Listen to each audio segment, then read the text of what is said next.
Video आहे.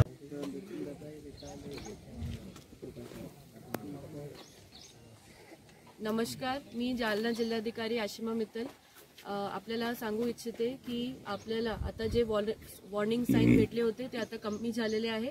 जायकवाडीतून आता जे डिस्चार्ज आहे ते कमी होत चाललं आहे. म्हणून आता घाबरू नका. आता पाणी कमी झाल्यानंतर जे काही लोक आपल्यासोबत 8,000 लोक रात्री कॅम्पमध्ये थांबले होते त्यांना परतीच्या प्रवासासाठी आमची तयारी सुरू झालेली आहे.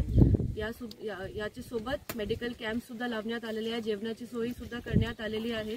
आणि आपली पूर्ण टीम रात्रभर आपले सगळे प्रांत, आपले तहसीलदार, मंडल अधिकारी, ग्रामसेवक, पूर्ण जिल्हा परिषदेची यंत्रणा, कृषी यंत्रणा सगळं पूर्ण रातभर फील्डवरती थांबलेले आहेत. आणि आज आपला प्रत्येक व्यक्ती सेफ आहेत.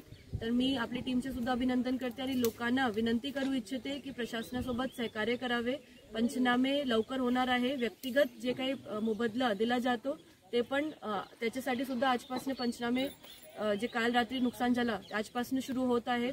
तर मी सगळ्यांना परत विनंती करेन की सहकार्य करावं आणि घाबरू नका. परतीचा प्रवास आता सुरू होणार आहे. धन्यवाद. दिनांक 29/9/2025 सकाळचे 7:15 वाजलेले आहे.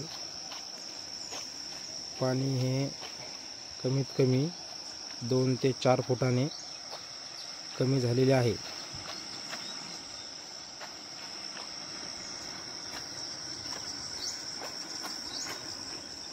काल हे सगळे झाडं पाण्याखाली होते.